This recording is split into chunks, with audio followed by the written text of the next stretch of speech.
Noon, everyone. I'm honored to call this hearing to order. I'm pleased to be here with my colleague, Senator Fisher, wearing her pin with the ruby red slippers, which symbolizes there's no place like home. And this week in Washington, it's kind of on our minds. So thank you as well, Senator Merkley, for being here. I know we have other members attending as well.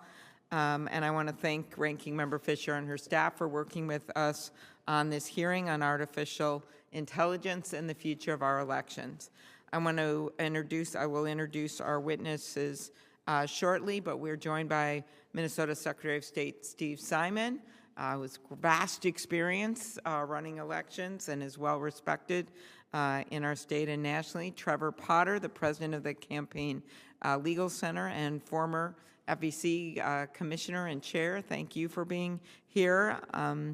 Maya Wiley, President and CEO of the Leadership Conference on Civil and Human Rights. And we're also going to hear, I know that Ranking Member Fisher will be introducing our two remaining witnesses. We thank you for being here. Neil Chilson, Senior Research Fellow at the Center for Growth and Opportunity, and Ari Cohn, Free Speech Counsel at Tech Freedom. Like any emerging technology, AI comes with significant risks, and our laws need to keep up.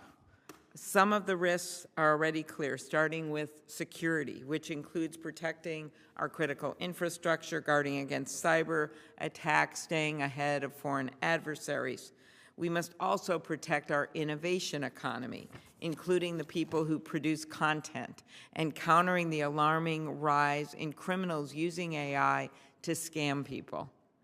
Confronting these issues is a major bipartisan focus here in the Senate, where 2 weeks ago we convened the first in a series of forums organized by Leader Schumer and Senators Round and Young and Senator Heinrich to discuss this technology with experts of all backgrounds, industry, union, nonprofit, across the spectrum in their views.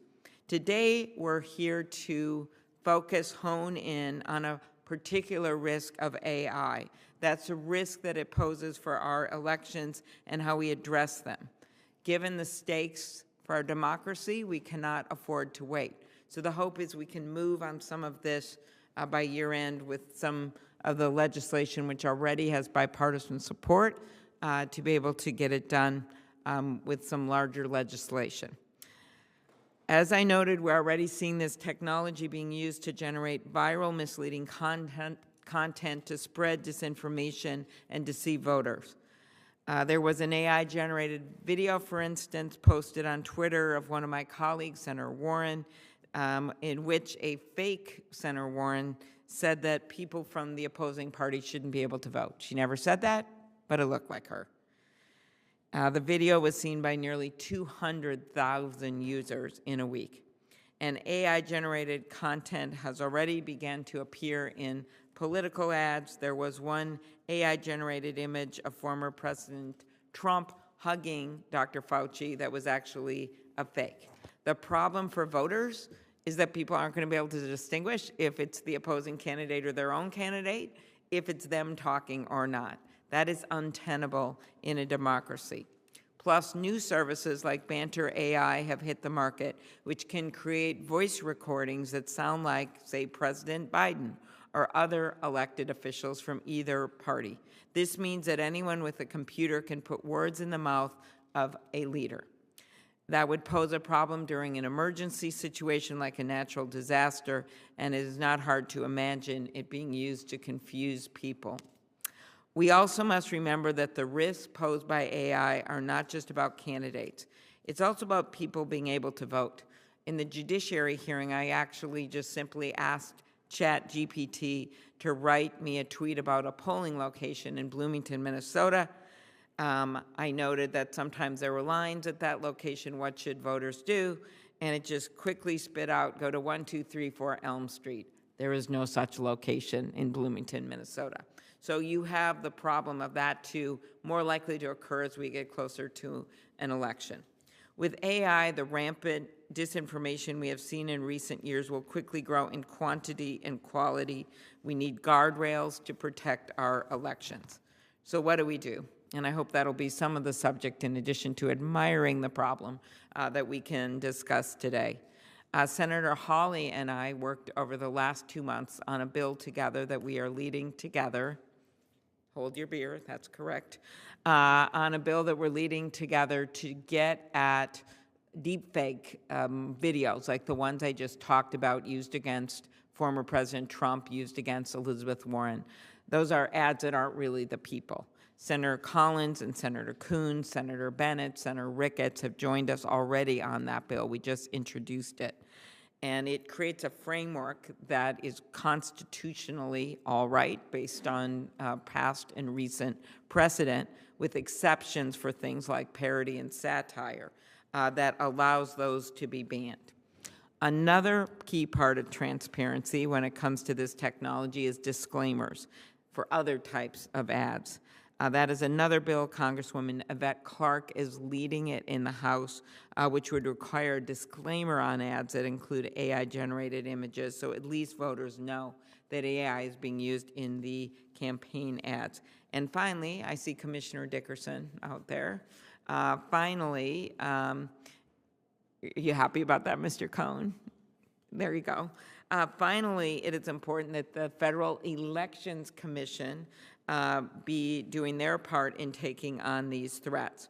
While the FEC is now accepting public comments on whether it can regulate the deceptive AI-generated campaign ads after deadlocking on the issue earlier this summer, we must remain focused on taking action in time for the next election. So whether you agree or not agree that the FEC currently has the power to do that, there is nothing wrong with spelling it out if that is the barrier. So we are working with Republicans on that issue as well. So I kind of look at it three-pronged. The most egregious that must be banned with the constitutional limitations, the disclaimers, and then giving the FEC the power that they need, as well as a host of state laws, one of which I'm sure we'll hear about from Steve Simon. With bipartisan cooperation put in place, and we will get the guardrails that we need.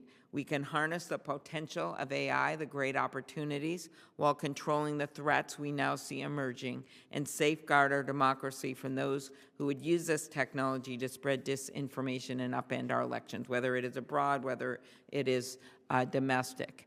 I believe strongly in the power of elections. I also believe in innovation, and we have got to be able to draw that line to allow voters to vote and make good decisions, while at least putting the guardrails in place.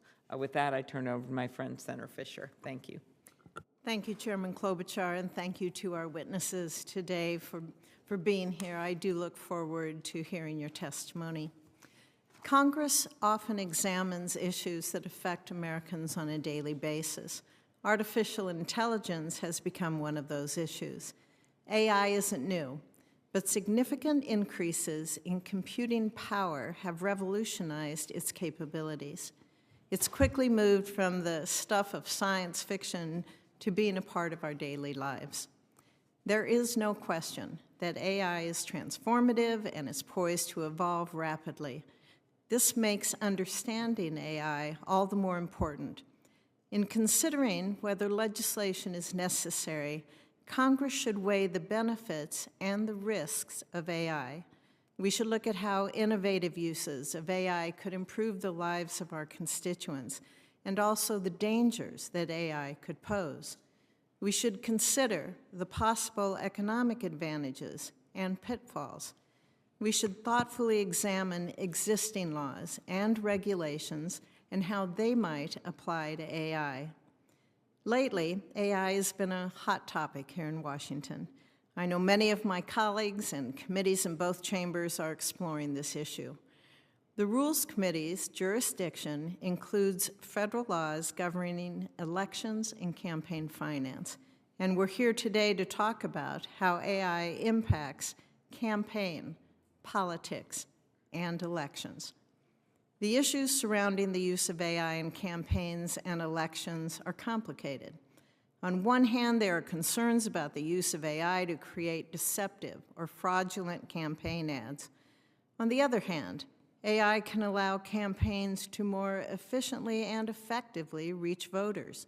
AI-driven technology can also be used to check images, video, and audio for authenticity. As we learn more about this technology, we must also keep in mind the important protections our Constitution provides for free speech in this country. Those protections are vital to preserving our democracy. For a long time, we didn't have many reasons to consider the sources of speech, or if it mattered, whether AI was helping to craft it. Our First Amendment prohibits the government from policing protected speech, so we must carefully scrutinize any policy proposals that would restrict that speech. As Congress examines this issue, we need to strike a careful balance between protecting the public, protecting innovation, and protecting speech. Well-intentioned regulations rushed into law can stifle both innovation and our constitutional responsibilities. Again, I am grateful that we have the opportunity to discuss these issues today and to hear from our expert witnesses. Thank you. Thank you very much, Senator Fisher. I'm going to introduce our witnesses. Our first witness is Minnesota Secretary of State Steve Simon. Secretary Simon has served as Minnesota's Chief Elections Administrator since 2015. He previously served in the Minnesota House of Representatives and was an Assistant Attorney General. He earned his law degree from the University of Minnesota and his bachelor's degree from Tufts. Our second witness is Trevor Potter, president of the Campaign Legal Center, which he founded in 2002, and former Republican chairman of the Federal Election Commission after his last appointment by President H.W. Bush. He had appeared before this committee last in March of 2021 and didn't screw up, so we invited him back again. Mr. Potter also served as general counsel to my friend and former colleague, Senator John McCain's 2000 and 2008 presidential campaign and has taught campaign finance at the University of Virginia and at Oxford. He earned his law degree from University of Virginia, bachelor's degree from Harvard. Our third witness is Maya Wiley, President and CEO of the Leadership Conference on Civil and Human Rights. Ms. Wiley is also a professor of public and urban policy at the New School. Previously, she served as counsel to the mayor of New York City and was the founder and president of the Center for Social Inclusion.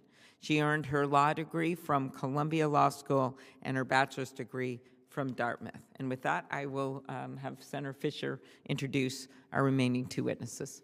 Thank you, Senator Klobuchar. Again, I thank our witnesses for all being here today. We have with us also Neil Chilson, who serves as a senior research fellow at the Center for Growth and Opportunity, a nonpartisan think tank at Utah State University that focuses on technology and innovation. Mr. Chilson's previously served as acting chief technologist at the Federal Trade Commission. We also have Ari Cohn, who serves as free speech counsel at Tech Freedom, a nonpartisan nonprofit devoted to technology law and policy and the preservation of civil liberties. Mr. Cohn is a nationally recognized expert in First Amendment law and defamation law and co-authored amicus briefs to state and federal courts across the country on vital First Amendment issues. Welcome to all of you. Very good.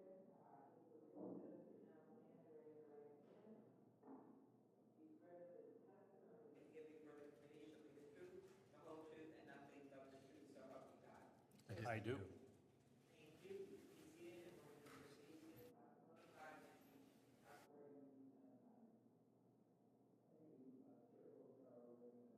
And members of the committee, thank you for this opportunity. I'm Steve Simon. I have the privilege of serving as Minnesota's Secretary of State.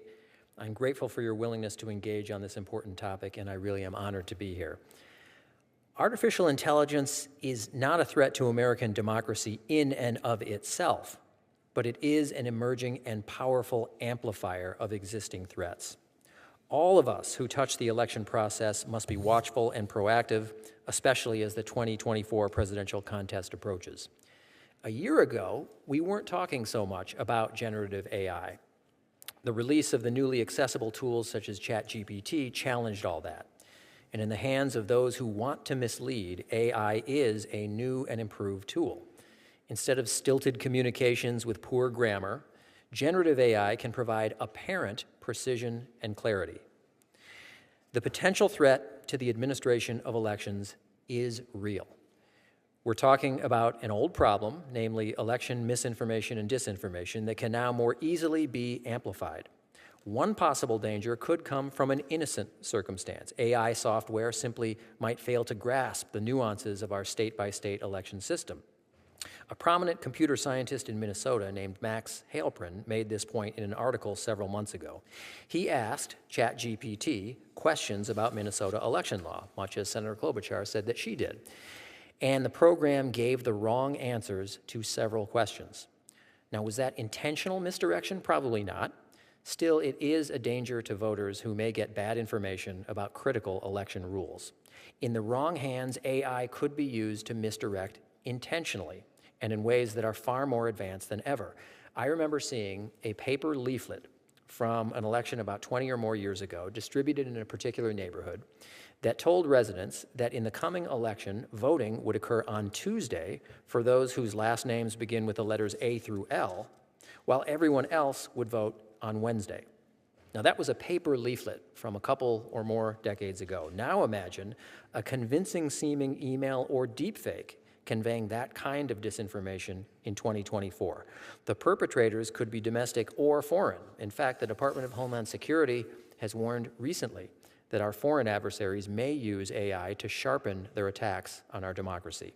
One last point on potential consequences. The Brennan Center recently identified a so-called liar's dividend from the very use of AI. Simply put, the mere existence of AI can lead to undeserved suspicion of messages that are actually true. A video, for example, that contradicts a person's preconceived ideas may now be simply dismissed as a deepfake. The bottom line is that misdirection in elections can cause disruption. So if AI misdirects, it could become an instrument of that disruption. So what can be done about it? Well, in our office, we're trying to be proactive. First, we're leading with the truth. That means pushing out reliable and accurate information while also standing up to mis- and disinformation quickly. Second, we've been working with local and federal partners to monitor and respond to inaccuracies that could morph into conspiracy theories on election-related topics. Third, we've emphasized media literacy. The National Association of Secretaries of State has helped with its Trusted Sources initiative, urging Americans to seek out sources of election information from secretaries of state and local election administrators. Fourth, our cyber defenses are strong. We've invested time and resources in guarding against intrusions that could introduce misleading information to voters. As for possible legislation, I do believe that a federal approach would be helpful. The impacts of AI will be felt at a national level, so I applaud bipartisan efforts such as the Protect Elections from Deceptive AI Act and the Real Political Ads Act. Recently, the Minnesota legislature enacted similar legislation with broad bipartisan support. There is a critical role for the private sector, too. Companies have a responsibility to the public to make sure their AI products are secure and trustworthy. I support the efforts already underway to encourage adherence to basic standards. But let me end on a note of some cautious optimism. AI is definitely a challenge. It's a big challenge. But in some ways, we have confronted similar challenges before. With each technological leap, we have generally been able to manage the potential disruptions to the way we receive and respond to information. The move to computerization, the arrival of the internet, the emergence of social media, all threatened to destabilize information pathways. But in short order, the American people got smart about those things. They adapted, and Congress helped. AI may be qualitatively different from those other advances, but if we get better at identifying false information, and if we continue to rely on trusted sources for election information, and if Congress can help, we can overcome many of the threats that AI poses while harnessing its benefits to efficiency and productivity. Thank you for inviting me to testify today. I look forward to our continued partnership. Thank you very much. Appreciate it. Mr. Potter. Good afternoon, and thank you for the honor of appearing before you today to testify about artificial intelligence and elections. My testimony will focus on how political communications generated through AI relate to the conduct of campaigns and why federal regulation is urgently needed to address the impact of some aspects of this technology on our democracy. To summarize the overarching concern, AI tools can increasingly be used to design and spread fraudulent or deceptive political communications that infringe on voters' fundamental right to make informed decisions at the ballot box. Every election cycle, billions of dollars are spent to create and distribute political communications. Before voters cast their ballots, they must parse through these many messages and decide what to believe. Our campaign laws are intended to protect and assist voters by requiring transparency about who is paying to influence their election choices and who is speaking to them. However, AI could make voters' task much more difficult because of its unprecedented ability to easily create realistic false content. Unchecked, the deceptive use of AI could make it virtually impossible to determine who is truly speaking in a political communication, whether the message being communicated is authentic, or even whether something being depicted actually happened.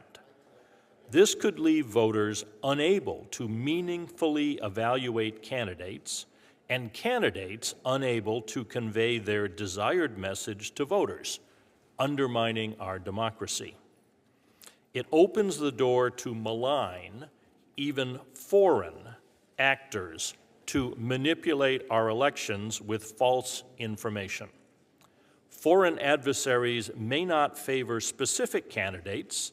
They may just seek to create chaos and sow distrust in our elections, thereby harming both parties and the whole country.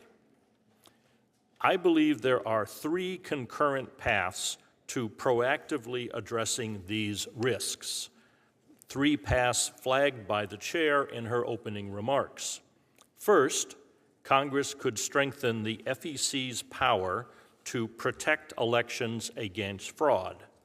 Under current existing law, the FEC can stop federal candidates and their campaigns from fraudulently misrepresenting themselves as speaking for another candidate or party on a matter which is damaging to that candidate or party.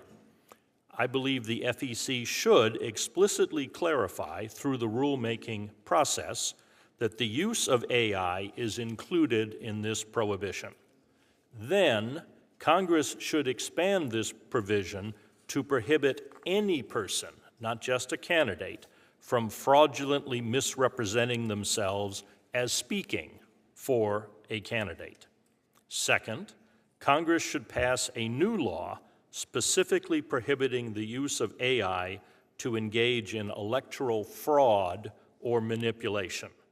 This would help protect voters from the most pernicious uses of AI. While any regulation of campaign speech raises First Amendment concerns that must be addressed, let me also say this.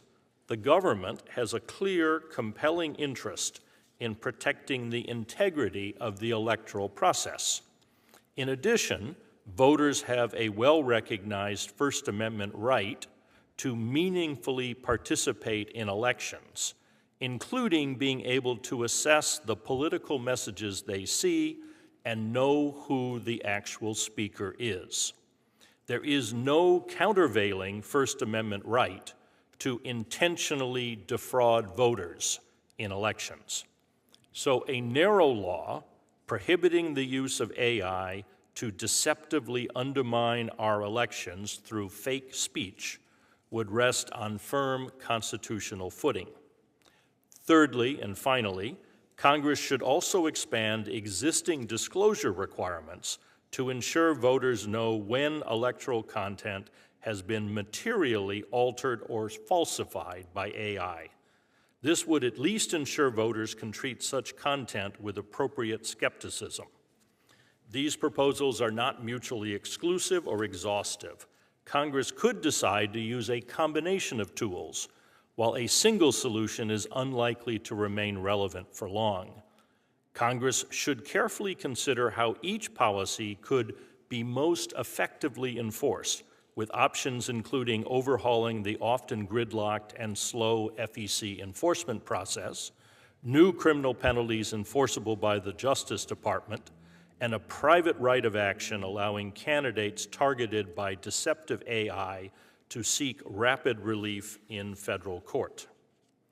Thank you for the opportunity to testify today. I look forward to your questions. Thank you very much, Mr. Potter. The Rules Committee, as Senator Fisher knows, is the only committee on which both Senator Schumer and Senator McConnell serve.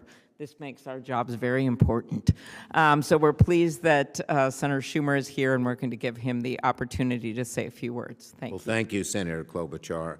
And whatever committee you chaired would always be important. Same with Senator Fisher. And I'd like to congratulate you, Mr. Potter. You made it as a witness without being from Minnesota. Anyway, thank you. And I want to thank my colleagues for being here. As you all know, AI, artificial intelligence, is already reshaping life on Earth in dramatic ways. It's transforming how we fight diseases, tackle hunger, manage our lives, enrich our minds, ensure peace, and very much more. But we cannot ignore AI's dangers: workforce disruptions, misinformation, bias, new weapons. And today, I'm pleased to talk to you about a more immediate problem: how AI could be used to jaundice, even totally discredit our elections as early as next year. Make no mistake, the risks of AI on our elections is not just an issue for Democrats nor just Republicans. Every one of us will be impacted. No voter will be spared. No election will be unaffected. It will spread to all corners of democracy, and thus it demands a response from all of us. That's why I firmly believe that any effort by Congress to address AI must be bipartisan, and I can think of few issues that should unite both parties faster than safeguarding our democracy. We don't need to look very hard to see how AI can warp our democratic systems this year. And we've already seen instances of AI-generated deepfakes and misinformation reach the voters. Political ads have been released this year, right now, using AI-generated images and text-to-voice converters to depict certain candidates in a negative light. Uncensored chatbots can already be deployed at a massive scale to target millions of individual voters for political persuasion. And once damaging information is sent to 100 million homes, it's hard, oftentimes impossible, to put that genie back in the bottle. Everyone has experienced these rampant rumors that once they get out there, no matter how many times you refute them, still stick around. If we don't act, we could soon live in a world where political campaigns regularly deploy totally fabricated, but also totally believable images and footage of Democratic or Republican candidates, distorting their statements and greatly harming their election chances. And what then is to stop foreign adversaries from taking advantage of this technology to interfere with our elections? This is the problem we now face. If left unchecked, AI's use in our elections could erode our democracy from within and from abroad. And the damage, unfortunately, could be irreversible.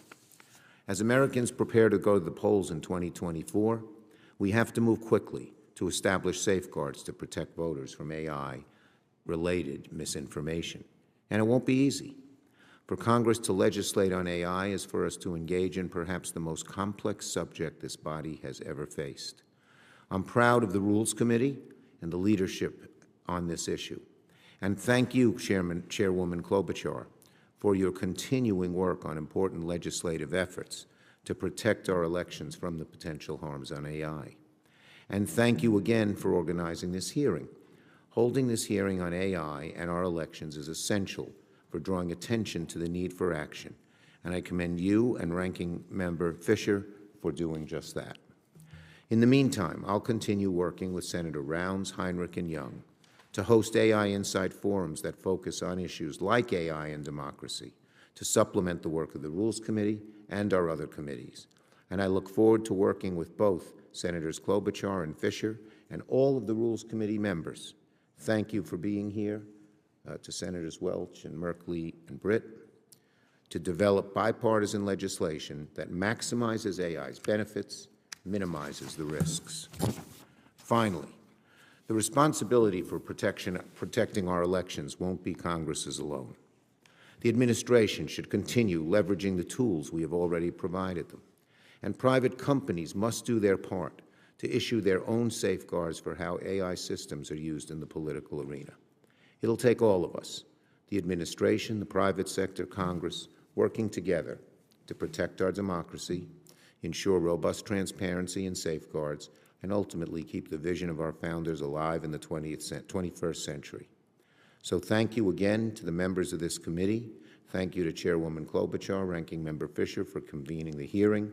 I look forward to working with all of you on comprehensive AI legislation and learning from your ongoing work.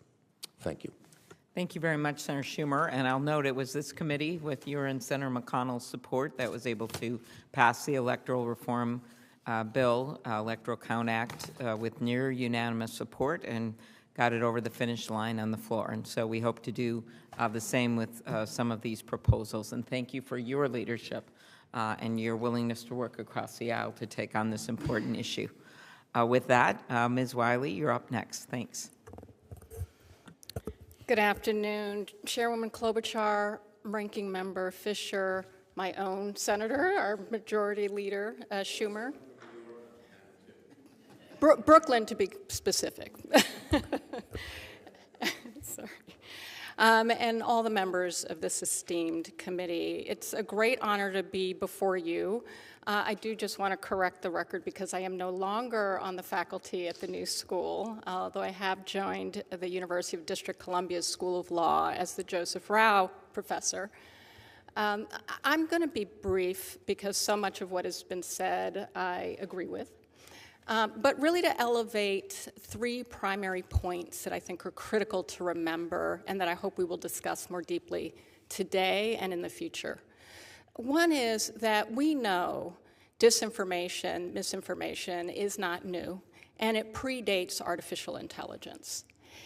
And that's exactly why we should deepen our concern and why we need government action. Because, as has already been said, and we at the Leadership Conference have witnessed this growth already, even in the last two election cycles, artificial intelligence is already expanding the opportunity in the depth of not only disinformation in the sense of elevating falsehoods about where people vote, whether they can vote, how to vote.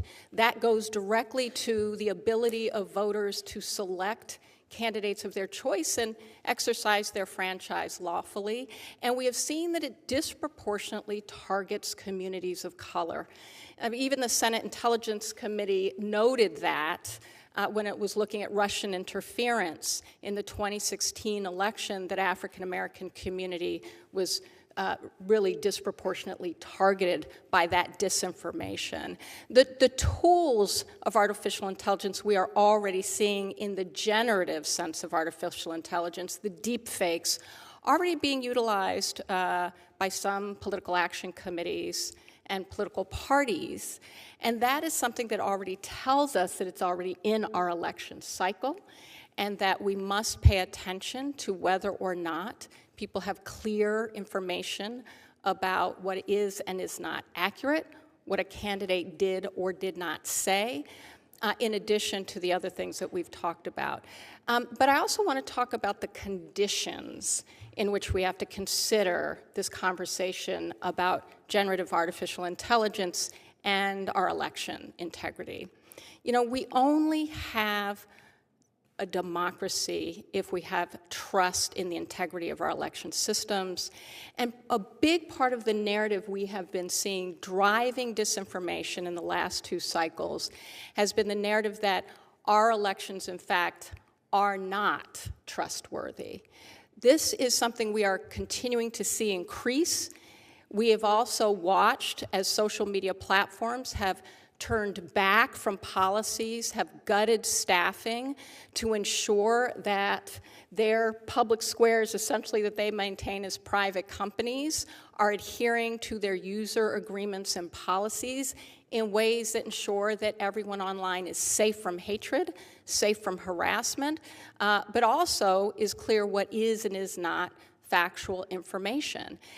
I say that because we cannot rely on social media companies to do that on their own.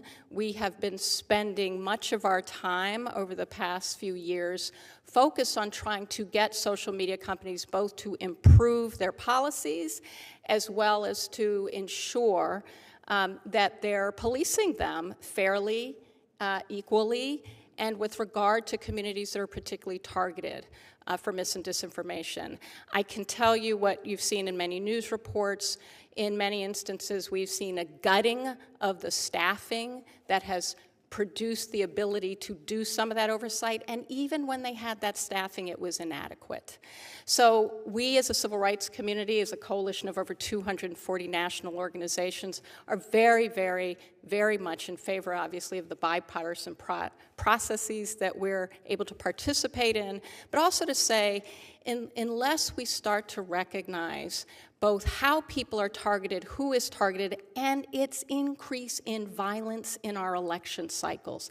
This is not just theoretical, it's practical, it's documented, and we're seeing an increase. FBI data shows it, that we are at risk, but that we can take action both in regulating artificial intelligence and ensuring the public knows what is artificially produced, and also ensuring that we have oversight of what social media companies are doing and whether they are complying with their own policies and ensuring that they're helping to keep us safe. Thank you. Very good. Thank you very much, Ms. Wiley. Mr. Chilson. Good afternoon. Chairwoman Klobuchar, Ranking Member Fisher, esteemed committee members, thank you for inviting me to discuss the influence of artificial intelligence on elections. Imagine a world where our most valuable resource, intelligence, is abundant to a degree we've never seen. A world where education, art, and scientific innovations are supercharged by tools that augment our cognitive abilities. Where high-fidelity political speech can be created by voices that lack deep pockets. Where real-time fact-checking and inexpensive voter education are the norm. Where AI fortifies our democracy. That's the promise of AI's future, and it seems plausible to me.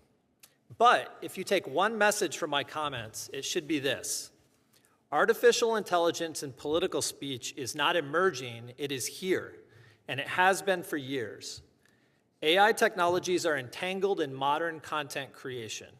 This isn't just about futuristic tech or deep fakes. It's about the foundational technologies that we use to craft our political discourse today. Let's follow a political ad from inception to distribution. Today, an ad campaign director doesn't just brainstorm ideas over coffee. She taps tools like ChatGPT to rapidly prototype variations on her core message. When her media team gathers assets, automatic computer vision tagging makes it a breeze to sift through vast image databases. Her photographer's cameras use AI.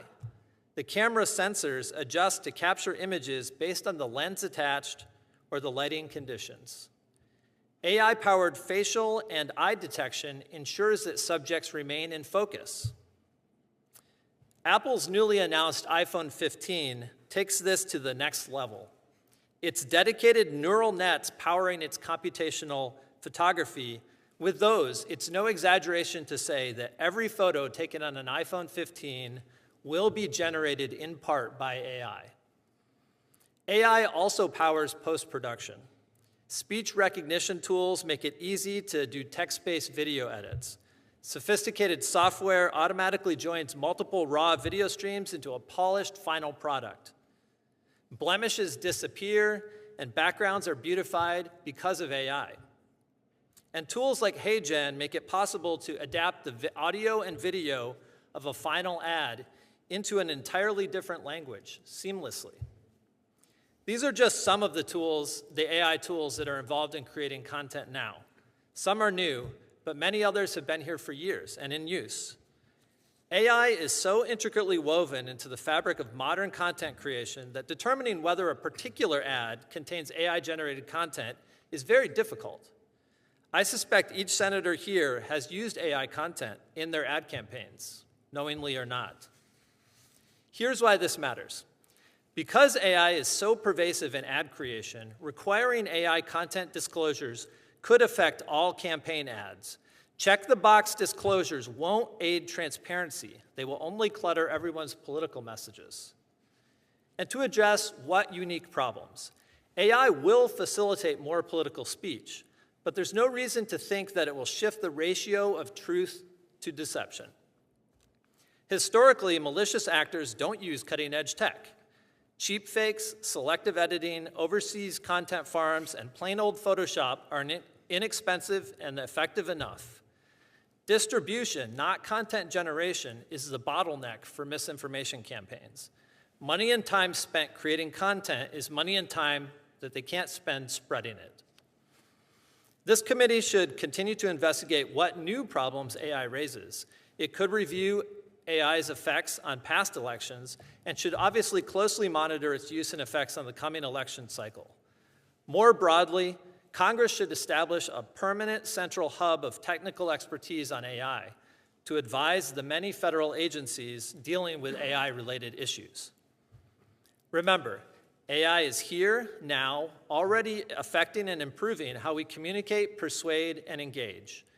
Imprecise legislative approaches could burden political speech today and prevent the promise of a better informed, more engaging political dialogue tomorrow.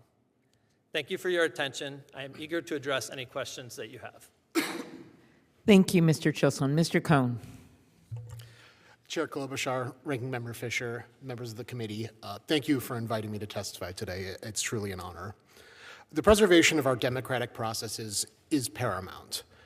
And that word processes, I think, highlights a measure of agreement between all of us here. False speech that misleads people on the electoral process, the mechanics of voting, where to vote, how to register to vote. Those statements are particularly damaging, and I think that the government interest in preventing those specific process harms is where the government's interest is at its most compelling. But a fundamental prerequisite to our prized democratic self-governance is free and unfettered discourse, especially in political affairs. First Amendment protection is at its zenith for core political speech and has its fullest and most urgent application to speech uttered during a campaign for political office. And even false speech is protected by the First Amendment. Indeed, the determination of truth and falsity in politics is properly the domain of the voters. And to avoid unjustified intrusion into that core civic right and duty, any restriction on political speech must satisfy the most rigorous constitutional scrutiny, which requires us to ask a few questions. First, is the restriction actually necessary to serve a compelling government interest? We're not standing here today on the precipice of calamity brought on by seismic shift. AI presents an incremental change in the way we communicate, much of it for the better, and a corresponding incremental change in human behavior that predates the concept of elections itself. And surely, deceptively edited media has played a role in political campaigns since well before the advent of modern AI technology. There is simply no evidence that AI poses a unique threat to our political discussion and conversation. Despite breathless warnings, deepfakes appear to have played little, if any, role in the 2020 presidential election. And while the technology has become marginally better and more available in the intervening years, there is no indication that deepfakes pose a serious risk of materially misleading voters and changing their actual voting behavior. In fact, one study of the effect of political deepfakes found that they are not uniquely credible or more emotionally manipulative relative to non-AI manipulated media. The few instances of AI use in the current election cycle appear to back that up. Even where not labeled, AI-generated media that's been used recently has been promptly identified and subject to immense scrutiny, even ridicule. The second question is whether the law is narrowly tailored. It would be difficult to draft a narrowly tailored regulation aimed specifically at AI. Such a law would be inherently under-inclusive, failing to regulate deceptively edited media that does not utilize AI, media which not only poses the same purported threat, but also has a long and demonstrable history of use compared to the relatively speculative fears about AI. A law prohibiting AI-generated political speech would also sweep an enormous amount of protected and even valuable political discourse under its ambit. Much like media manually spliced to create the impression of speech that did not in fact occur, AI-generated media can serve to characterize a candidate's position or highlight differences between two candidates' beliefs. In fact, the ultimate gist of a message conveyed through technical falsity may even turn out to be true. To prohibit such expression, particularly in the political context, steps beyond what the First Amendment allows. But even more obviously, prohibiting the use of political AI-generated media broadly by anyone, in any place, at any time, no matter how intimate the audience or how low the risk of harm, clearly is not narrowly tailored to protect against any harms the government might claim it has the right to prevent. The third question is whether there's a less restrictive alternative. When regulating speech on the basis of content, the government must choose the least restrictive means by which to do so. Helpfully, the same study revealing that AI does not pose a unique risk also points to a less restrictive alternative. Digital literacy and political knowledge were factors that uniformly increased viewers' discernment when it comes to deepfakes. Congress could focus on bolstering those traits in the polity instead of enacting broad prophylactics. Another, more fundamental alternative is also available: more speech. In over a decade as a First Amendment lawyer, I have rarely encountered a scenario where the exposition of truth could not serve as an effective countermeasure to falsity, and I don't think I find myself in such a position today. Nowhere is the importance, potential, or efficacy of counterspeech more important than in the context of political campaigns. That is the fundamental basis of our democracy, and we have already seen its effectiveness in rebutting deepfakes. We can expect more of that. Campaign-related speech is put under the most powerful microscope we have, and we should not presume that voters will be asleep at the wheel. Reflexive legislation prompted by fear of the next technological boogeyman will not safeguard us. Free and unfettered discourse has been the lifeblood of our democracy, and it has kept us free. If we sacrifice that fundamental liberty and discard that tried and true wisdom that the best remedy for false or bad speech is true or better speech, no law will save our democratic institutions. They will already have been lost. More detail on these issues can be found in my written testimony, and thank you again for the opportunity to testify today. I look forward to your questions. Thank you, Mr. Cohn. I'm going to turn over to Senator Merkley in the interest of our schedule here, but I wanted to just ask one question, then I'll come back. A twofold question. I want to make sure you all agree that there is a risk posed by the use of AI to deceive voters and undermine our elections. Do you all agree with that? There's at least a risk? Okay, great. And then secondly, last, do you believe that we should work, and I know we vary on how to do this, but do you believe that we should work to ensure guardrails are in place that protect voters from this threat? Okay, great. Well, that's a good way to begin. I'm going to turn over to Senator Merkley, and then we'll go to Senator Fisher, and then I think Senator Warner, who's just so been kindly joined us, has a scheduling crunch as well. So, Senator Merkley. Thank you so much, Madam Chairman, and really, this is such an important issue. I'm struck by a conversation I had with a group of my wife's friends who said, how do we know what's real in political discourse? Because we hear one thing from one cable television, another from another. And I said, well, one thing you can do is go to trusted sources and listen to the candidates themselves. But now we're talking about deepfakes where the candidates themselves might be profoundly disrepresented. I wanted to start by turning to you, Mr. Potter, in your role as a former chair of the Federal Election Commission. And currently, it's not uncommon in ads to distort a picture of an opponent. They get warped, they get blurred, they're kind of maybe tweaked a little bit to look evil. Is there anything about that right now that is a violation of federal election law? Okay, thank you. You got your microphone on there? Okay, he said no, it's not. And what if in an ad, an individual quotes their opponent and the quote is false. Is that a violation? No, it's not a violation of law. Well, wait a minute. If you had a candidate misrepresenting what their opponent had said under the current FEC rules, if the candidate did it themselves and they were misrepresenting the speaker, then it possibly could be. So an advertisement in which one candidate says, hey, my opponent took this position and said such and such, and that's not true. That is not true. That's a violation? If you are characterizing what your opponent said, I think that would not be a violation. It would be perhaps a mischaracterization. If you create a quote and put it in the mouth of your opponent and those words are inaccurate, then the FEC would look at it and say, is that a misrepresentation of the other candidate? But it would have to be a deliberate creation of something that the opponent had not said, quoting it, as opposed to the candidate's opinion of what they had said. So would a candidate's use of a completely falsified digital image of the opponent saying something that the person had never said, would that be illegal under current election law?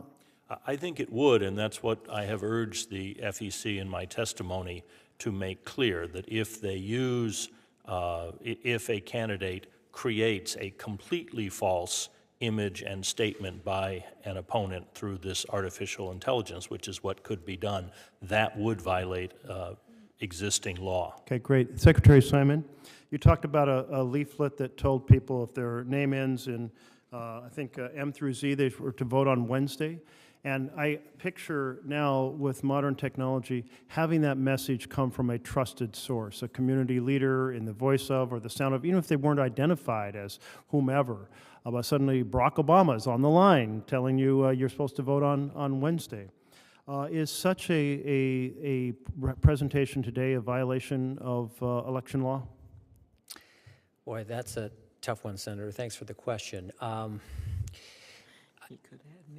I'm hung up on a couple details of Minnesota law. I don't know if it came up in the federal context. I think Mr. Potter might have the answer to that one. But, you know, I would say arguably yes, it would be. Maybe not election law, but other forms of law. I mean, it's perpetrating a fraud. Okay. I recognize there's some uncertainty about exactly where the line is, and that's part of why this hearing is so important as we think about this elaboration. And Mr. Cohn, you said that deepfakes are not credible. There was a 2020 study that 85% of the folks who saw the deepfakes said, oh, these are credible. And it's much improved since then. I'm not sure why you feel that a deepfake done, you know, a well-done one is somehow not credible when studies have shown that the vast majority of people that see them go, wow, I can't believe that person said that. They believe the fake. Thank you for the question, Senator. So a study in 2021 that actually studied a deepfake of Senator Warren, actually particularly so that they could test whether or not misogyny also played a role into it, found that in terms of identifying whether something is a deepfake or not, the road is pretty, it doesn't really, it's not really more likely that someone is going to be moved by a deepfake than another piece of non-AI generated manipulated media.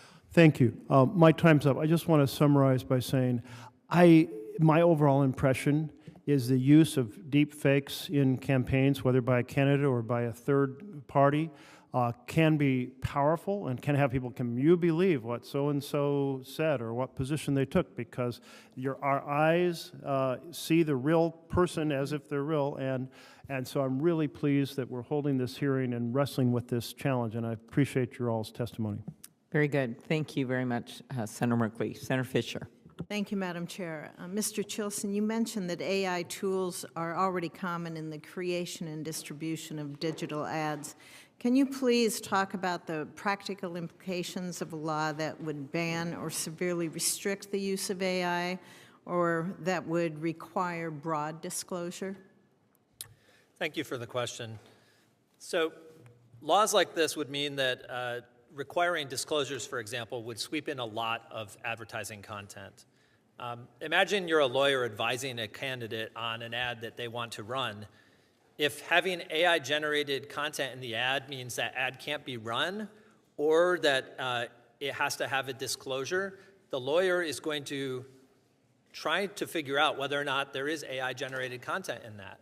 And as I pointed out in my testimony, that is a very broad category of content. I know we all use the term deepfake, but the line between deepfake and tweaks to make somebody look slightly younger in their ad is pretty blurry, and drawing that line in legislation is very difficult.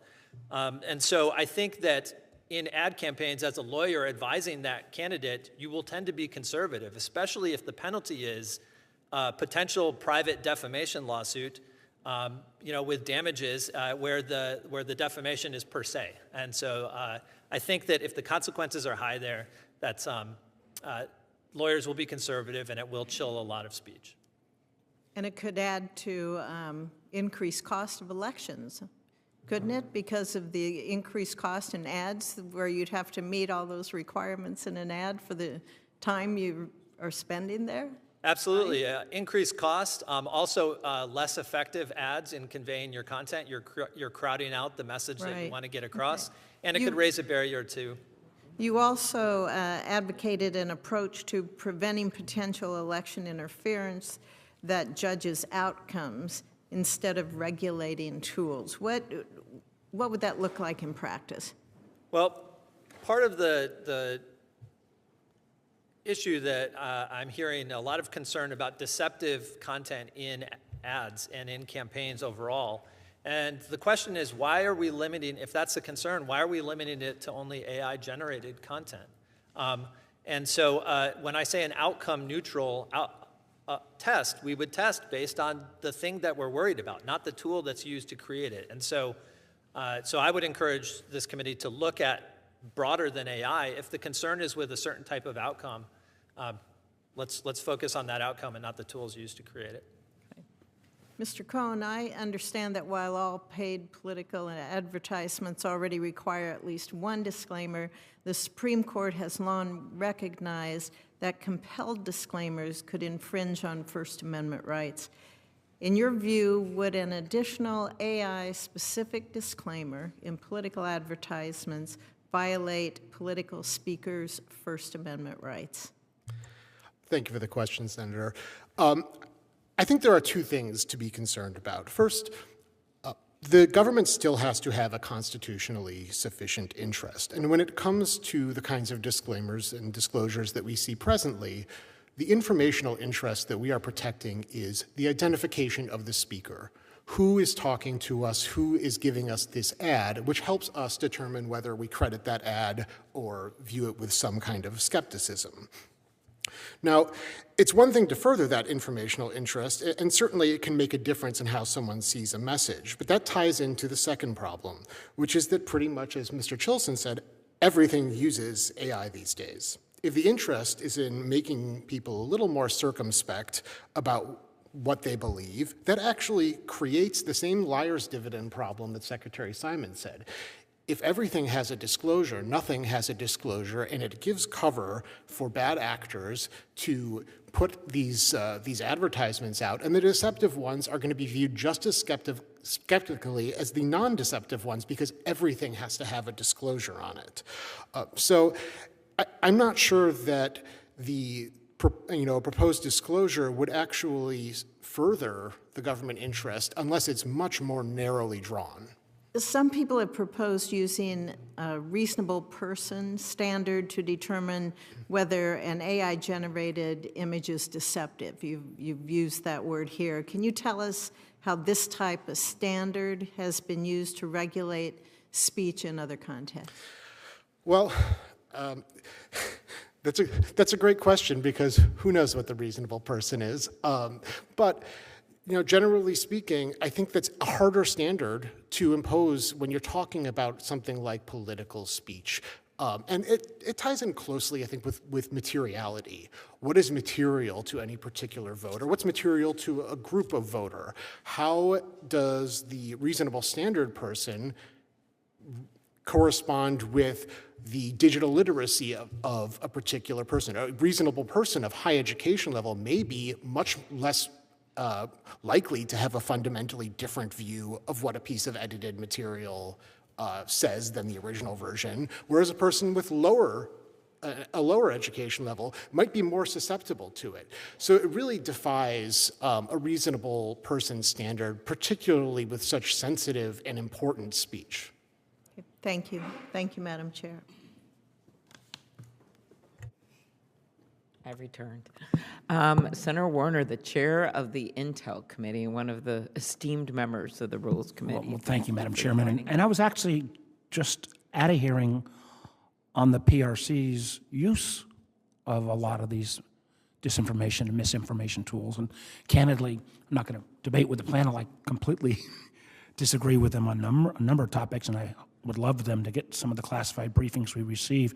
I really appreciate the fact that you have taken, Madam Chair, a lead on AI regulations around elections. As I think about the exponentially greater power of AI,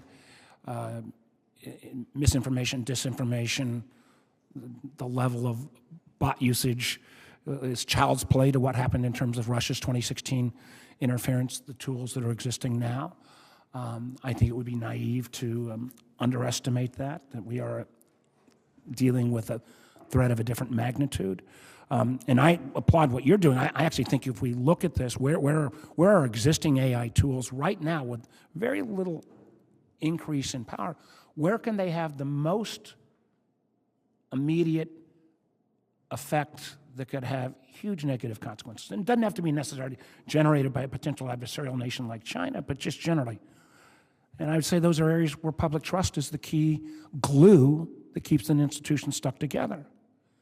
You have identified one in the question of public elections, and we have seen how public trust has been eroded, again, using somewhat now, tools in 2016, and while thank goodness the FEC has finally required the fact that a political ad on Facebook has to have some level of disclosure, as you know, so it was your legislation, we still haven't even passed law number 1 to equalize disclosure requirements on social media to equalize with traditional TV and broadcasts. I think that's a mistake. The other area I would argue for the consideration for the panel, maybe for a later time, is the fact that the other institution that is as reliant on public faith as public elections, that we could have the same kind of devastating effect if AI tools immediately are used, are faith in our public markets. There has been one example so far where AI tool of a false depiction of the Pentagon burning had a disruption in the market, child's play, frankly.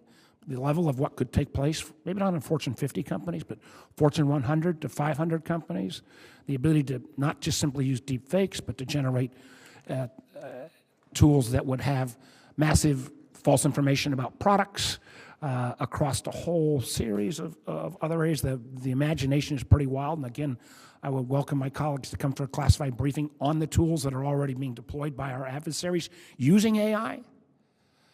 And somehow this notion that there's, well, if it's already a law, why do we need anything else? Well, there are plenty of examples, and I'll cite 2, where because the harm is potentially so great, we've decided either in a higher penalty level or certain times a lower threshold of proof, or in more extreme cases, even a prohibition if the harm is so great that we have to think twice as a society. I mean, murder is murder.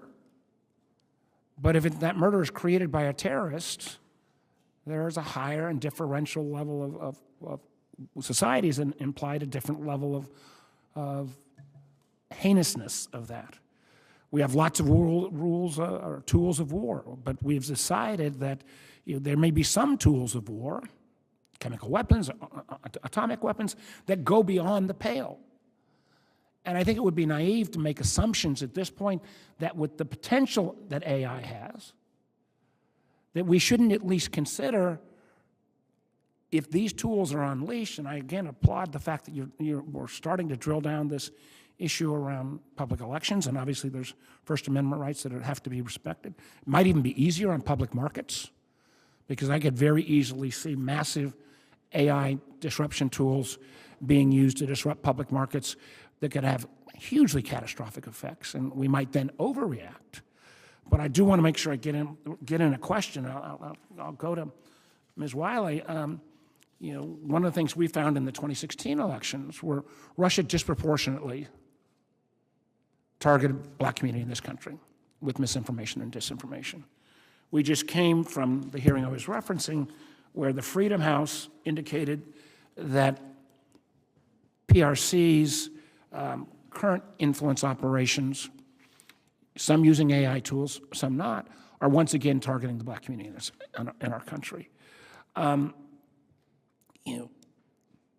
you think if the tools that were used in 2016 are now 100x, 1,000x, 1,000,000x because of the enormous power of large language models and generative AI, don't we need to take some precautions in this space? Thank you, Senator, and we absolutely must. What you are quoting is extremely important. It is also important to note, and when we look at the research, and the RAND study that came out just last year showed that a minimum of 33 to 50% of all people in their subject pool of over 2,500 people took the deep fake to be accurate. And what they found is increased exposure actually deepened the problem. So, the notion that you see it over and over again and from different sources actually can deepen the belief in the deepfake. I'm saying that because part of what we've seen, and it's not only foreign governments, but it certainly includes them, but also domestic hate groups, utilizing social media and utilizing the opportunity.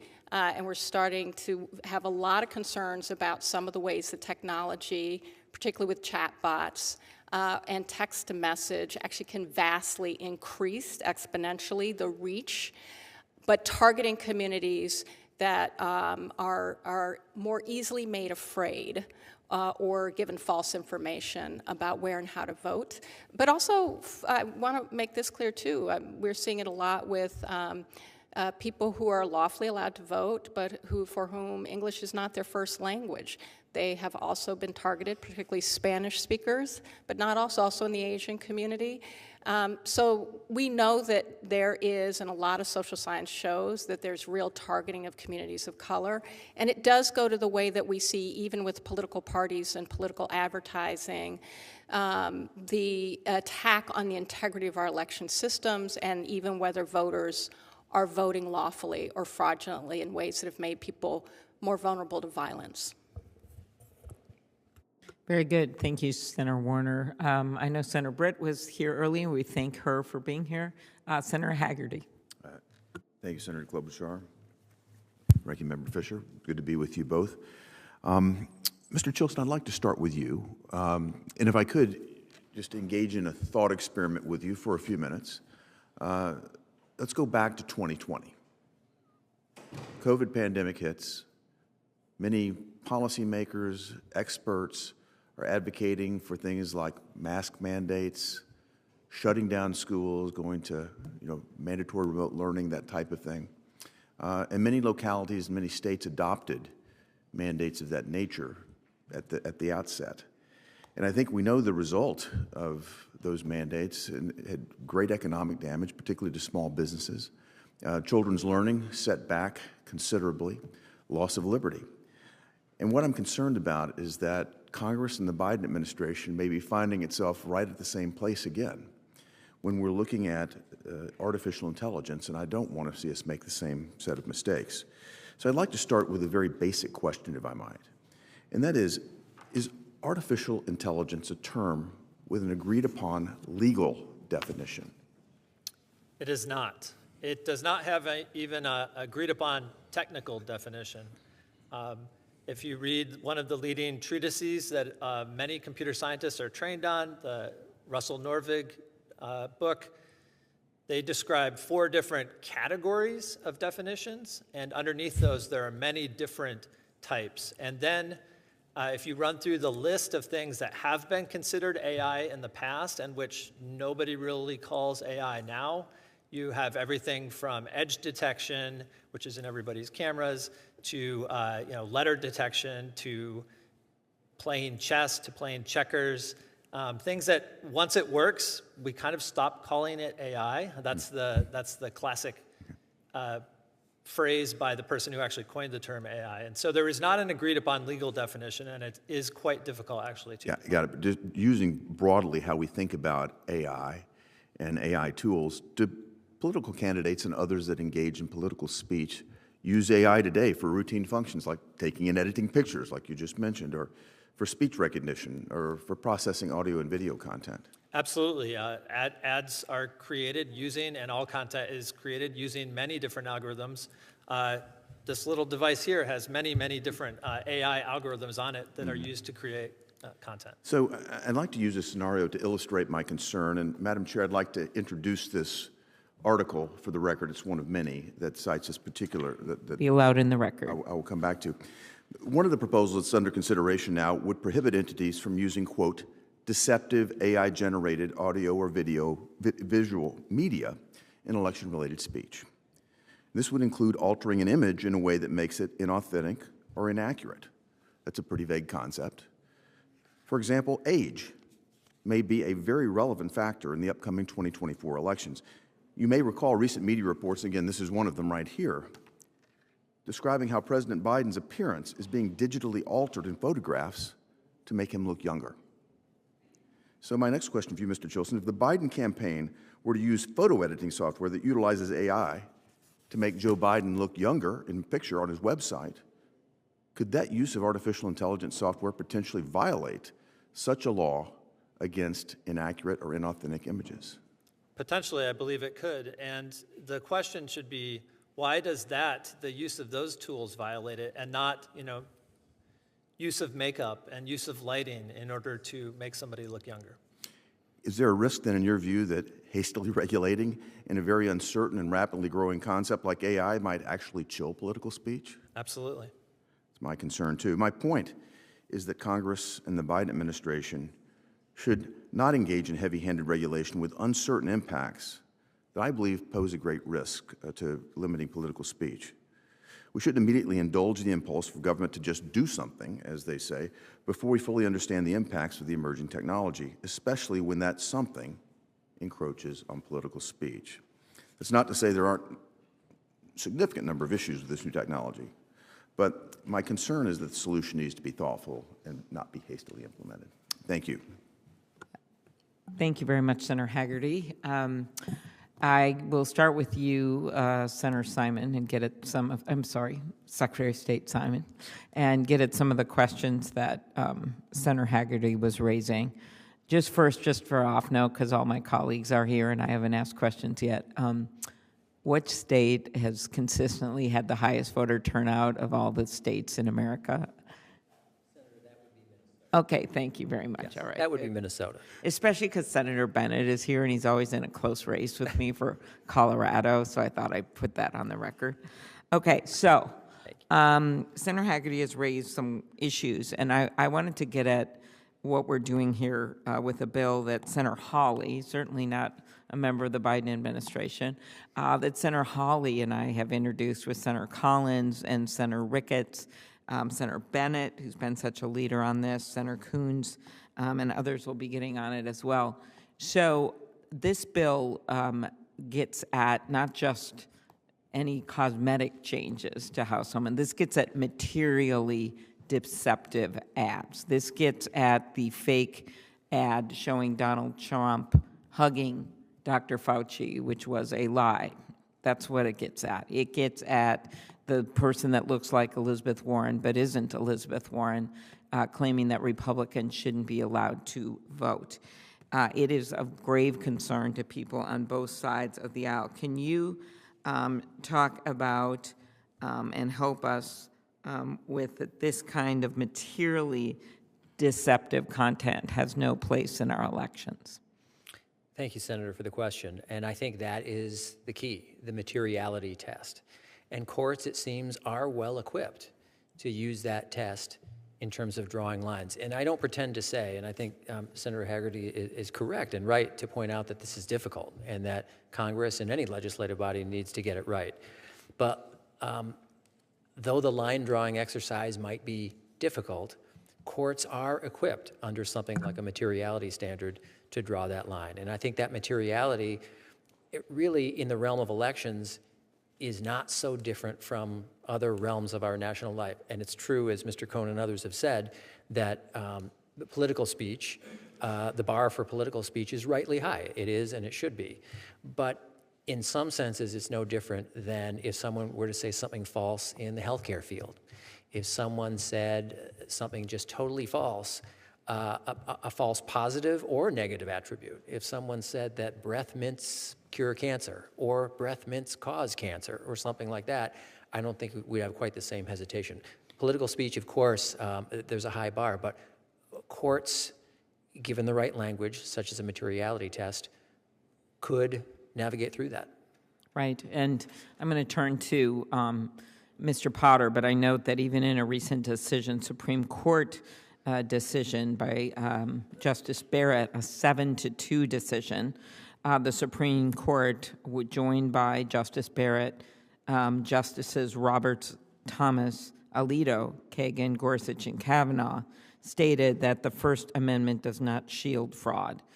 So the point is that we are getting at a very specific subset, not what Mr. Cohn was talking about with the broad use of some of the technology that we have on political ads. Mr. Potter, you'd be a good person to talk to. You are a Republican appointee, chair of the FEC. Can you expand on how prohibiting materially deceptive AI-generated content in our election falls squarely within the framework of the Constitution? Thank you, Madam Chair. The court has repeatedly said that it is constitutional to require certain disclosure so that voters have information about who is speaking. And there, I think, Justice Kennedy in Citizens United was very clear in saying that voters need to know who is speaking to put it in context. So who the speaker is informs the voters' decisions as to whether to believe them or not. So in those circumstances where we're talking about disclosure, it seems to me particularly urgent to have voters know that the person who is allegedly speaking is fake, that the person who they think is speaking to them or doing an act is actually not that person. So there, it is the negative of, yes, who is paying for the ad, but is the speaker actually the speaker? That would fit within the disclosure framework. In terms of the prevention of fraud, I think that goes to the fact that the court has always recognized that the integrity of our election system and citizen faith in that system is what makes this democracy work. And so to have a circumstance where we could have the deep fake and somebody is being alleged to say something they never said or engage in an act where they never did is highly likely to create distrust. Where you have a situation where that occurs, the comment has been made, well, the solution is just more speech. But I think we all know, and there is research showing this, but we intuitively know that, I saw it with my own eyes as a very strong perspective. And to see somebody hear them engaging in surreptitiously recorded racist and misogynist comments, and then have the candidate whose words and image have been portrayed say, that's not me, I didn't say that, that's all fake. Are you going to believe what you saw? Are you going to believe a candidate who says that's not me? So I think that's the inherent problem. thank you for doing it also in neutral terms, because I think we know it could happen on either side, and why we are working so hard to try to get this done. I'd also add in, this was on the disclosure comment, it was Scalia who said in 2010, in an opinion concurrence, "For my part, I do not look forward to a society which, thanks to the Supreme Court, campaigns anonymously, hidden from public scrutiny and protected from the accountability of criticism. This does not resemble the home of the brave." So there's been a clear indication in why Senator Hawley and Collins and Senator Bennett and a number of the rest of us drafted a bill that had the ability to look at this in a very narrow fashion, but also allowed for satire and the like. And I did find Mr. Cohn's, I went over and told Senator Warren, some of your points, and I'm going to turn it over here, interesting. When we get to beyond the ones that would be banned, of which ones the disclaimer applies to, and that we may, want to look at that in a careful light. So that we don't have every ad, it becomes meaningless, as you said. So I really did appreciate those comments. So with that, I am going to think it's our order is Senator Ossoff, because he has to leave. Is this correct? And then we go to Senator Welch, who's been dutifully here for quite a while. Then Senator Bennett, and then Senator Padilla, even though he does represent the largest state in our nation, and is a former Secretary of State. So hopefully that order will work out. If you need to trade among each other, please do. Thank you.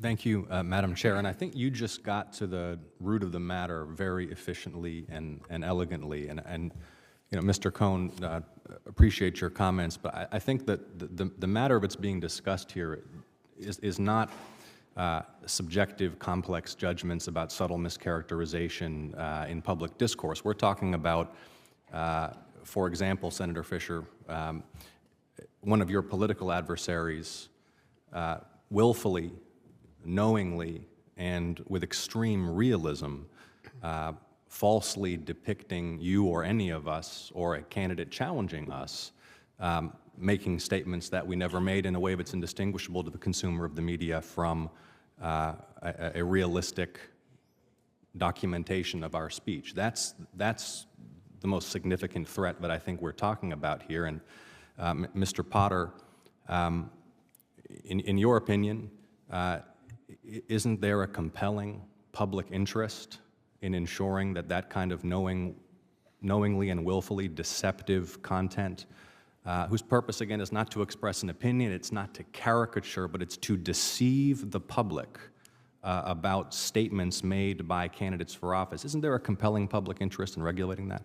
I think absolutely there is, that the court would recognize that compelling interest.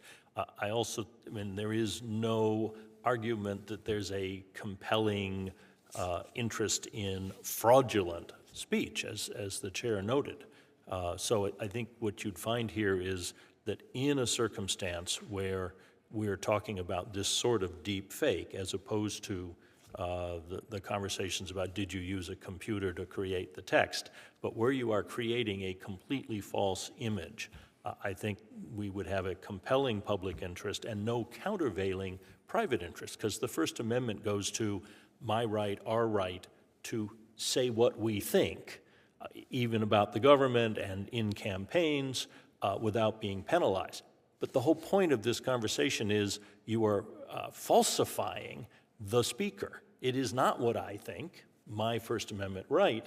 It is creating this fake speech where the speaker never actually said it. So that, I think, is where the court would come down and say creating that is not a First Amendment right. And indeed, as you point out, there's substantial jurisprudence that would support the regulation of speech in this extreme case with knowing and willfully deceptive fabrication of statements made by candidates for office or public figures?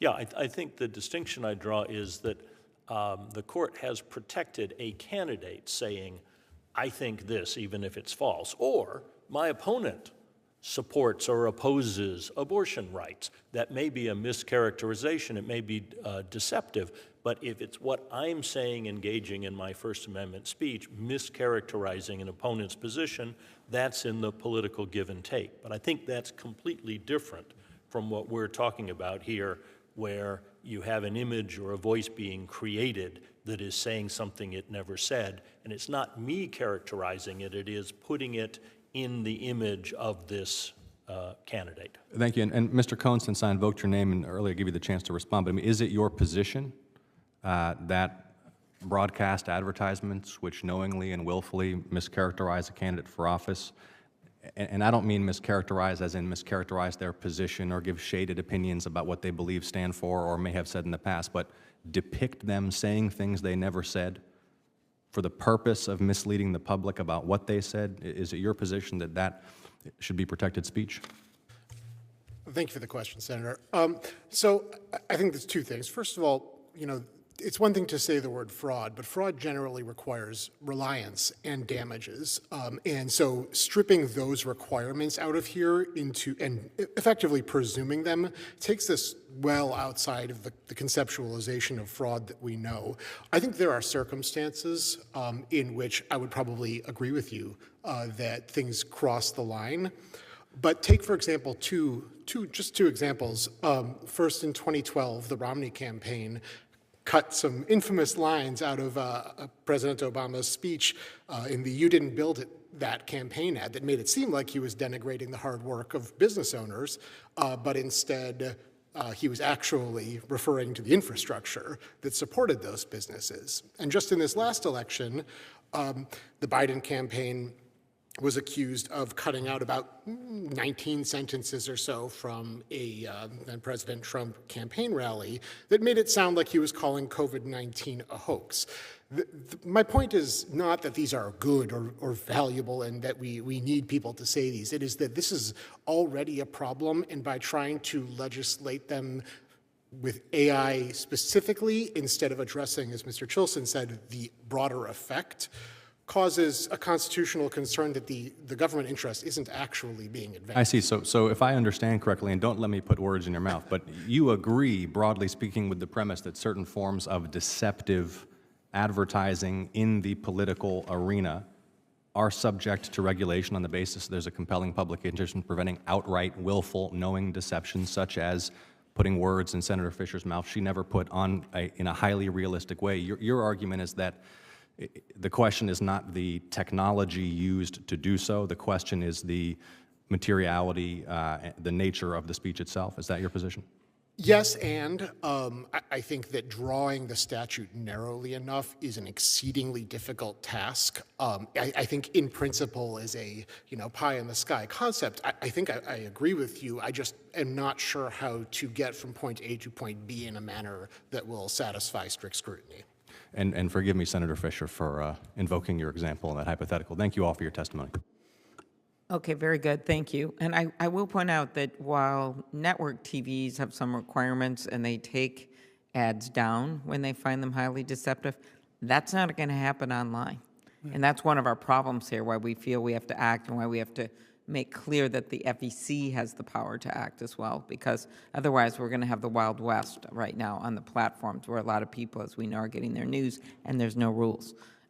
Senator Welch. Yeah, thank you. And kind of following up on Senator Ossoff and Senator Klobuchar, nobody wants to be censoring, and so I get that. And what that line is very porous.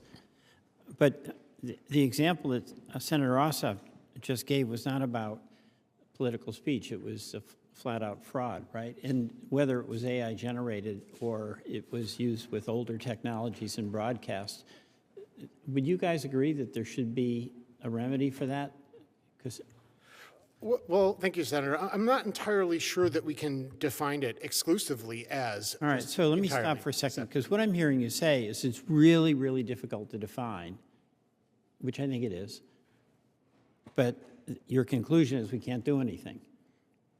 I mean, the issue with AI is not just AI, it's just the amplification of the deception. And, something that happened to Senator Fisher is so toxic to trust in the political system, and that's getting out of control as it is. So, I'll ask you, Mr. Potter, how do we define that line between where you're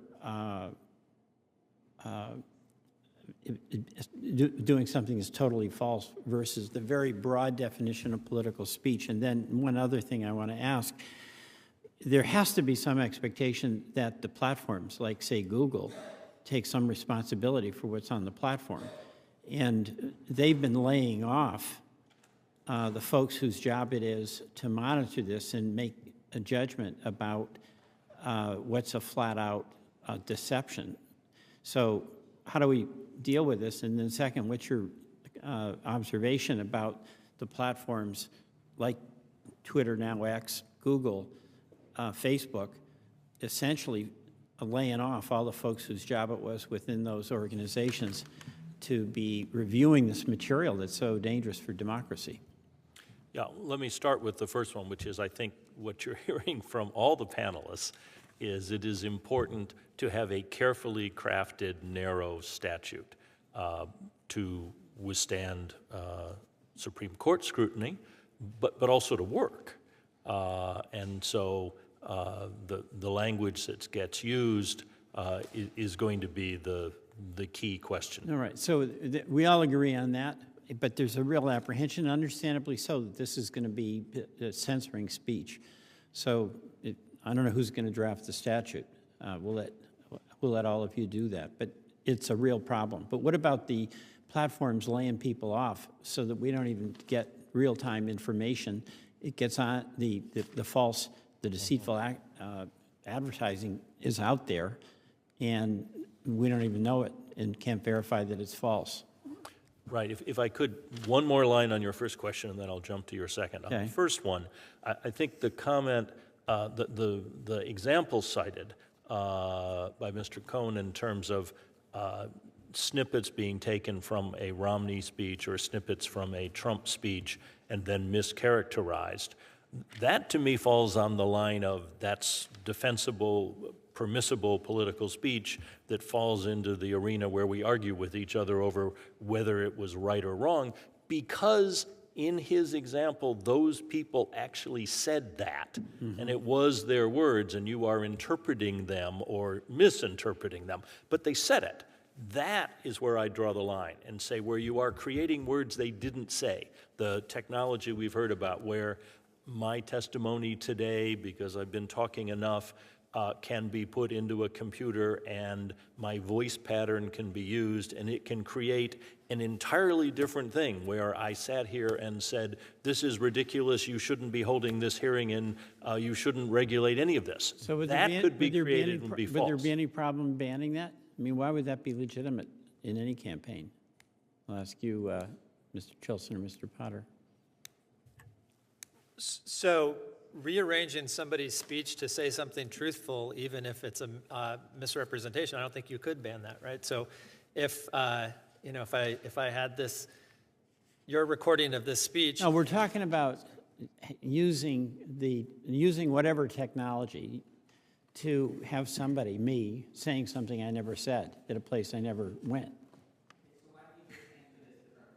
Yeah. Sorry. Thank you. So I think that it would really depend. If you could have somebody saying something that they didn't say in a place that they didn't went, and maybe it makes you look good, right? It's not defamatory in any way. It's truthful and it's positive on you. It would be hard to draw a line that would ban one of those and not the other. Okay, Mr. Senator Bennett. Thank you, Madam Chair. Thank you very much for holding this hearing, and thank you for the bill that you've allowed me to co-sponsor as well. I think it's a good start in this area. And thank you, the witnesses, for being here. You know, not everybody up here, and I think everybody on this panel is grappling with the newness of AI. Disinformation itself, of course, is not something that's new. Ms. Wiley, this is going to be a question for you once I get through it. It was common in the 20th century for observers of journalism, or maybe journalists themselves, to say that if it bleeds, it leads. And digital platforms, which have in many cases, I think tragically, replaced traditional news media, have turned this maxim into the center of their business model, creating algorithms that are stoked by outrage to addict humans, children in particular, but others, to their platforms to sell advertising to generate profit. And That has then found its way into our political system, and not just our political system. In 2016, foreign autocrats exploited the platform's algorithms to undermine Americans' trust in our institutions, our elections, and each other. I remember as a member of the Intelligence Committee just being horrified by not just the Russian attack on our elections, but also the fact that it took Facebook forever to even admit that it had happened, that they had sold ads to Russians that were then used to anonymously attack our elections and spread falsehoods in our democracy. In 2017, it was Meta, now Meta's, or it was Facebook, now Meta's algorithms played what the United Nations described as a determining role in the Myanmar genocide. Facebook said that they, quote, lose some sleep over this. That was their response. Clearly not enough sleep, in my view.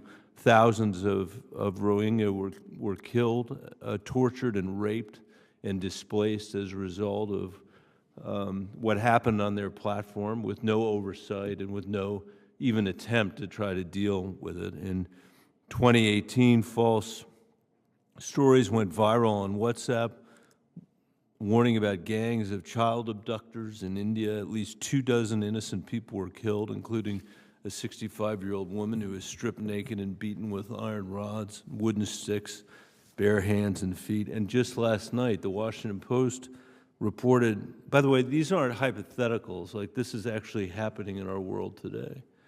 Just last night, the Washington Post reported how Indian political parties have built a propaganda machine on WhatsApp with tens of thousands of activists spreading disinformation and inflammatory religious content. And last month, when the Maui wildfires hit, Chinese operatives capitalized on the death of our neighbors and the destruction of their homes, claiming that this was the result of a secret weather weapon being tested by the United States. And to bolster their claims, their post included what appear to be AI-generated photographs. And big tech has allowed this false content to course through our platforms for almost a decade. We've allowed it to course through these platforms. I mean, I'm meeting every single day. It's not the subject, almost every day at home. I literally did on Monday with educators in the Cherry Creek School District, listening to them talk about the mental health effects of these algorithms. I know that's not the subject of today's hearing, but let me tell you something. Our inability to deal with this is enormously costly. I'm a lawyer. I believe strongly in the First Amendment. And I think that's a critical part of our democracy and a critical part of journalism and politics. We have to find a way to protect it. But it can't be an excuse for not acting. The list of things that I'm talking about here that I read today, these are foreign actors to begin with that are undermining our elections. And the idea that somehow we're going to throw up the First Amendment in their defense can't be the answer. We have to have a debate about the First Amendment. To be sure, we need to write legislation here that does not compromise or unconstitutionally impinge on the First Amendment. I totally agree with that. We can't go through another decade like the last decade. Ms. Wiley, I almost am out of time, but just in the last seconds that I have left, could you discuss the harm disinformation has played in our elections and the need for new regulation to grapple with traditional social media platforms as well as the new AI models that we're talking about here today? And I'm sorry to leave you so little time. No, thank you. And just to be very brief and very explicit, we have been working as a Civil Rights Committee on these issues for a decade as well, Senator Bennett. And what we have seen, sadly, is even when the social media platforms have policies in place prohibiting conduct, which they are constitutionally allowed to do, to say you can't come on and spew hate speech and disinformation without us either demoting it or labeling it or kicking you off the platform potentially, right? And the worst for the worst offenders. And yet what we've seen is sadly and frankly not consistent enforcement of those policies, and most recently actually pulling back from some of those policies that enable not only a safe space for people to interact. You know, we should just acknowledge that for 8-year-olds and under, we have seen double the rate of 8-year-olds on YouTube since 2017, double. So it really is significant what we've seen, both in terms of telling people they can't vote or sending them to the wrong place. But it's even worse because, as we saw with YouTube, a video that went viral out of Georgia that gets to Arizona, and then we have elected officials who call out vigilantes to go armed to mail drop boxes, which essentially intimidates voters from dropping off their ballot. My colleague from California has waited. Yeah, apologize. I think we're going to let him make go. one observation about that, Ms. Wiley. It's such an important point. In 2016, the Russian government was telling the American people that they couldn't go someplace to vote. It's the point you're making. They don't have a First Amendment right to do that, and we need to stop it. Okay. Thank you for your patience and your great leadership on elections. Senator Padilla. Thank you, Madam Chair. Want to just sort of associate myself with a lot of the concerns that have been raised by various members of the committee today, but as the Senate as a whole is having a more of a complete comprehensive conversation about AI. I think Leader Schumer and others have encouraged us to consider balanced thinking. We want to minimize the risk, the negative impact of AI, but at the same time, be mindful of the potential upside and benefits AI, not just in elections, but across the board. So while I share some of the concerns, I have a question relative to the potential benefits of AI. One example of the potential benefits is the identification of disinformation super spreaders, right? We're all concerned about disinformation. There's some small players and big players. I'm talking about super spreaders who are influencers, accounts, web pages, other actors that are responsible for wide dissemination of disinformation. AI can, if appropriately implemented, help scrape for these actors and identify them so that platforms and government entities can respond accordingly. I see some heads nodding, so I think the experts are familiar with what I'm talking about. Another example is in the enforcement of AI rules and regulations. One example, Google just announced that it will require political ads that use synthetic content to include a disclosure to that effect. Using AI to identify synthetic content will be an important tool for enforcing this rule and others like it. Question for Mr. Chilson. Can you think of one or two other examples of benefits of AI in the election space? Absolutely.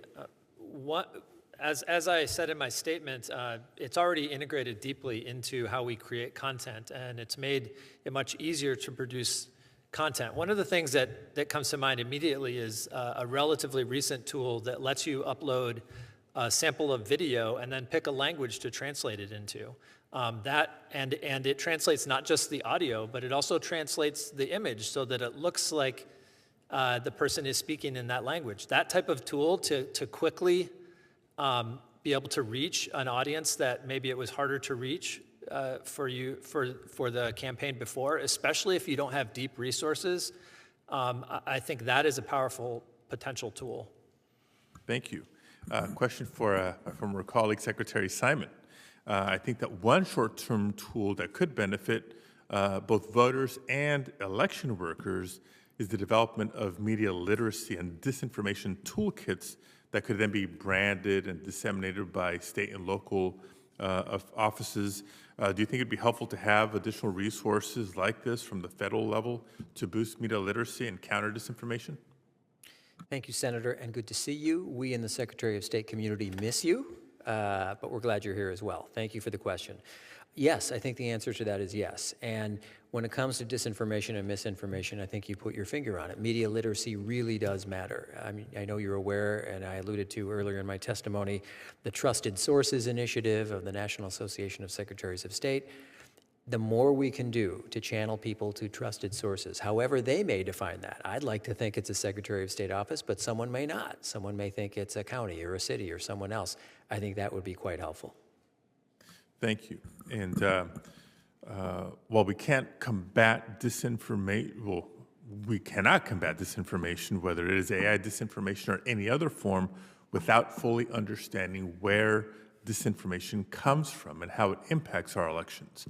We know there's numerous large nonpartisan organizations, I want to emphasize that, nonpartisan groups that are dedicated to studying and tracking disinformation in order to help our democratic institutions combat it.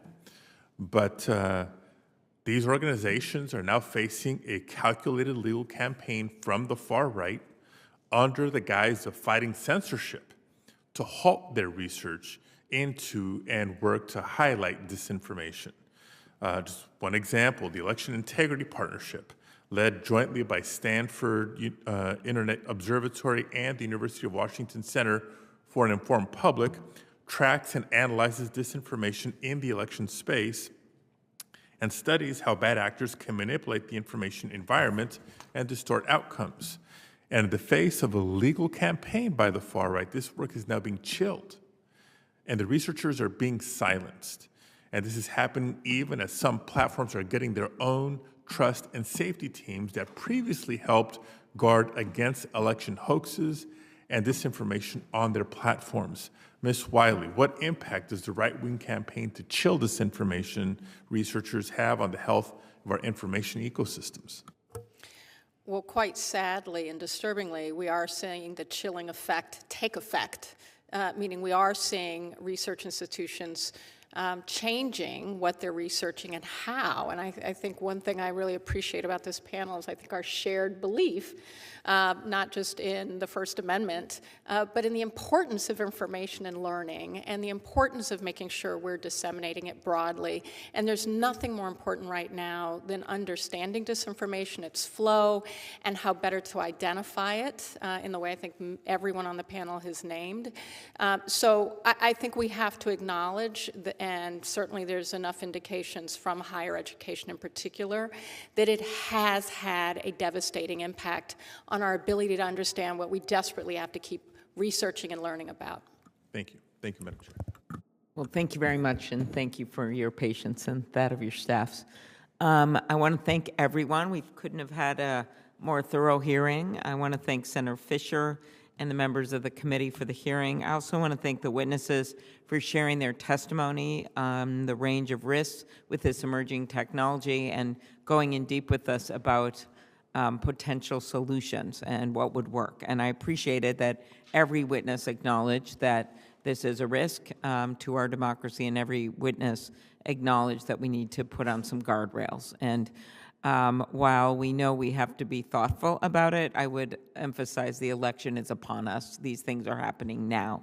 So I would just ask people who are watching this hearing, who are part of this, who are with the different candidates or on different sides, that we simply put some guardrails in place. I personally think giving the FEC some clear authority is going to be helpful. I think doing, then of course, doing some kind of ban for the most extreme fraud is going to be really, really important. And I'm so glad to have a number of senators joining me on this, including conservatives on the Republican side, and then figuring out a disclaimer provisions that work. And that has been the most eye-opening to me as we had this hearing today about which things we should have them cover and how we should do that. So that's where I am on this, and I don't want that to replace the ability, and this is what I'm very concerned about, to actually take some of the stuff down that is just all-out fraud in the candidates' voices and pretending to be the candidate. So clearly the testimony underscored the importance of congressional action, and I look forward to working with my colleagues on this committee in a bipartisan manner, as we did in the hardest of circumstances in the last Congress and last years, including, by the way, not just the Electoral Count Act bill that we passed through this committee with leadership in this committee, but also the work that we did in investigating security changes that were needed at the Capitol, along with the Senator Peters and Portman at the time over in the Homeland Security Committee, the list of recommendations that Senator Blunt, the ranking member at the time, and I, and those two leaders came up with, most of which have been implemented with bipartisan support. And we just have a history of trying to do things on a bipartisan basis, and that cries out right now for the Senate to take a lead, hopefully before the end of the year. We look forward to working on this as we approach the elections, and certainly as soon as possible. The hearing record will remain open for a week, only a week, because like I said, we're trying to be speedy and hope the Senate is not shut down at that time. We will find a way to get your stuff, even if it is, but we are hopeful, given that nearly 80% of the Senate, actually 80%, because a few people were gone that supported the bill last night that Senator McConnell and Senator Schumer put together to avoid a government shutdown. So we go from there in that spirit, and this committee is adjourned. Thank you.